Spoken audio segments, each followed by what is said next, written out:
La sieste présente de nombreux bienfaits. Ce court moment de repos est délaissé à l'âge adulte. Pourtant, les études les plus récentes vantent les mérites de la sieste, des mérites que nous découvrirons dans ce journal. Une tornade a décoiffé une cinquantaine de maisons à Befla. Befla, c'est dans le département de Daloa. Les deux écoles primaires du village ont aussi fait les frais de cette tornade. Et puis le 20 avril 1993, plus de 80 adeptes de la secte des Davidiens ont péri dans l'incendie de leur ferme à Waco, au Texas.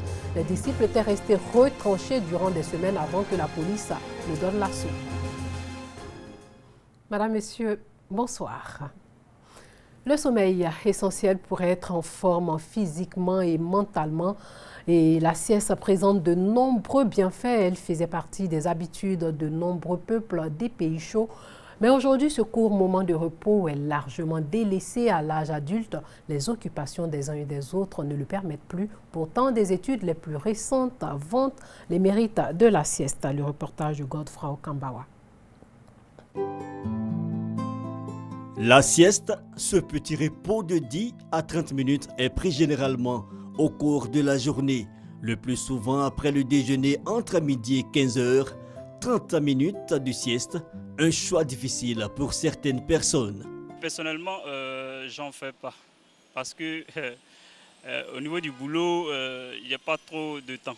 Voilà. Sinon, normalement, si j'avais la possibilité d'avoir un bout de temps, j'allais profiter au maximum de la sieste. Je n'ai pas l'habitude de faire la sieste.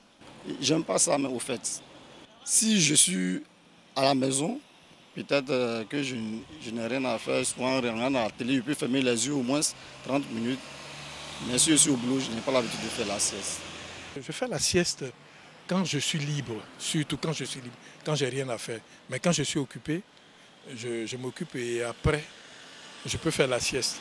Mais je fais surtout la sieste les week-ends, le samedi par exemple. Mais les jours ouvrables, les jours ouvrés, ce n'est pas possible, puisque je travaille du lundi au vendredi. La sieste, c'est juste un repos de quelques minutes. Mais moi, apparemment, je n'ai jamais fait de sieste. Parce que quand je fais la sieste, la nuit, je n'arrive pas à dormir. Selon les spécialistes, une pause après une demi-journée de travail, un moment précieux. Il est important de pouvoir faire le break dans le travail à un moment donné. C'est pourquoi dans tous les emplois du temps, il y a toujours des périodes d'arrêt pour se refaire la force. C'est une période pour réoxygéner le cerveau, pour faire la pause du cerveau qui a été sollicité pour travailler et pour lequel il faut marquer un temps d'arrêt pour pouvoir le laisser au repos et puis repartir. Qui dit sieste ne dit pas forcément sommeil prolongé. Le plus important est d'arriver à se relâcher, peu importe la position, la tête sur le bureau ou allongé sur un banc. L'essentiel est de s'assoupir un tant soit peu. Reprendre des forces et repartir avec la bonne humeur.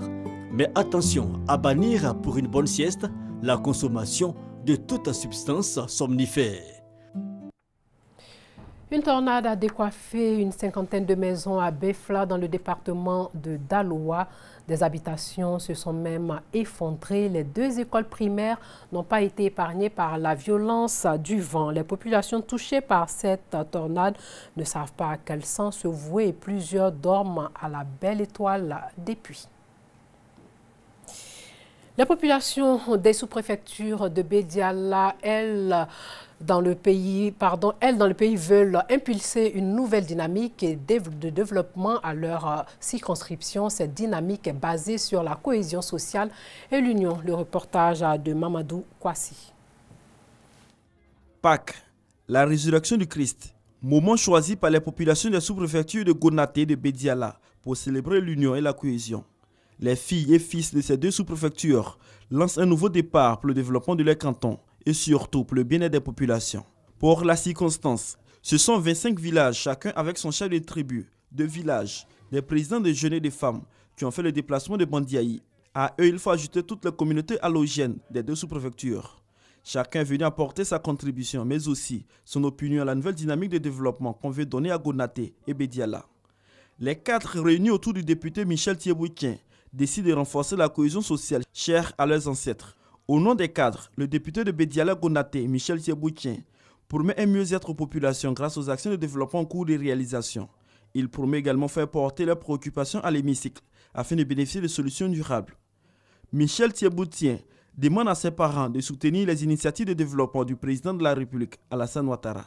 Les chefs de canton, de villages et l'ensemble des présidents de jeunes et de femmes ont salué l'élection du nouveau député. Ils promettent l'accompagner de prières et de bénédictions dans l'exercice de cette nouvelle fonction. Cette journée de cohésion sociale a vu la participation de plusieurs danses du terroir gouro et des communautés allogènes, plusieurs dont ont été faits également. Relever les défis du secteur des TIC en favorisant la mutation numérique dans les pays africains. Un document adopté par 25 pays africains va servir de guide. Ce document dénommé l'Appel d'Abidjan a pour objectif de sensibiliser les gouvernements africains sur l'importance des technologies de l'information et de la communication. Un document qui a été adopté à la 7e édition du Forum africain sur les technologies de l'information de la télécommunication. Chantal Ouma, Akanda. L'appel d'Abidjan est un document du secteur des TIC. Il s'agit pour les instances africaines, notamment l'Union africaine, de s'y référer. L'Agence nationale du service universel des télécommunications, ensuite, entend vulgariser ce document qui invite les États, les gouvernements et les institutions de régulation du service universel de l'Afrique à collaborer pour créer les conditions optimales à la révolution numérique dans les pays africains. En fédérant nos énergies, il y a certaines actions que nous pourrons poser qui nous permettront d'accélérer notre développement ou notre maturité numérique. On doit forcément aller vers une mutualisation de certaines infrastructures, de certaines ressources, pour lesquelles les solutions existent déjà dans certains endroits, les reproduire, les adapter à notre contexte, qui vont forcément améliorer les échanges entre nos pays, appeler à une économie véritablement intégrée. C'est cela l'essence ou l'objectif visé par l'appel d'Abidjan. L'ANSUT s'engage à faire de l'application de ce document une réalité. C'est déjà de faire en sorte que désormais, quand vous aurez à interagir avec l'État, vous n'avez pas d'autre alternative que de consommer des services TIC.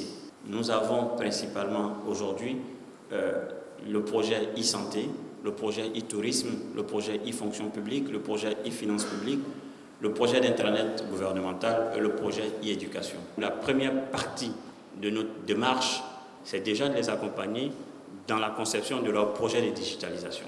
En marge de la conférence de presse, Eloge Soro Kipeya a annoncé la relance du projet Un citoyen, un ordinateur, plus une connexion Internet. Il a indiqué que les bénéficiaires de cette nouvelle phase seront les journalistes. Et cette opération débute fin avril 2017. Selon le directeur général de l'ANSUT, aujourd'hui, le coût du roaming de certaines sous-régions n'existe plus. Le coût des communications passées ou reçues ne sont plus élevés. L'exemple du Burkina Faso, du Mali, a été cité. Les activités liées au projet d'appui aux infrastructures agricoles dans l'Indénié du Hablon ont été réalisées à 71%.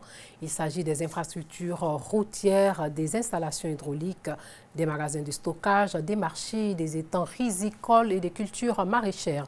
La fin des travaux est prévue pour fin février 2018. C'est un projet de plus de 18 milliards de francs CFA pour renforcer la sécurité alimentaire. Honorine Anigori. Il est prévu, dans le cadre de ce projet d'appui aux infrastructures agricoles, la réhabilitation de 620 km de pistes rurales, l'aménagement de 923 hectares de bas-fonds rizicoles et la réalisation de plusieurs infrastructures d'adduction en eau potable. Il s'agit notamment de pompes villageoises et de châteaux d'eau, de même que plusieurs infrastructures d'appui à la commercialisation et à la réduction des pertes post-récolte, notamment des magasins de stockage de produits vivriers et des marchés ruraux. Le taux d'exécution physique à ce jour est de 71%. La présente visite de terrain du coordonnateur de ce projet, Germain Golebi-Goré, consiste à apporter des réponses claires aux préoccupations des populations bénéficiaires relatives à la lenteur dans l'exécution de certains chantiers, au manque d'entretien des pistes réhabilitées par le projet et au manque d'eau pour irriguer les bas-fonds rizicoles. Aucune opération ne restera sans être achevée. Il n'y a pas que des entreprises incapables dans ce pays. Il y en a qui sont bonnes. Et quand on va résilier, on va pouvoir attribuer ce marché à d'autres qui vont finir le marché. Les travaux vont être achevés. Le coordonnateur du projet d'appui aux infrastructures agricoles dans l'indénié Djuablin a par ailleurs annoncé un nouveau projet en remplacement du projet actuel dont la fin est prévue pour le 28 février 2018. Il s'agit du projet d'appui aux chaînes des valeurs dans l'indénié Djuablin. Ce nouveau projet mettra l'accent sur la transformation de certaines denrées telles que le manioc. Sachez qu'en France, un policier a été tué aujourd'hui et 2 autres blessés lors d'une fusillade sur l'avenue des Champs-Élysées. À Paris, l'auteur d'un coup de feu a été abattu. Cette fusillade survient à 3 jours du premier tour de l'élection présidentielle.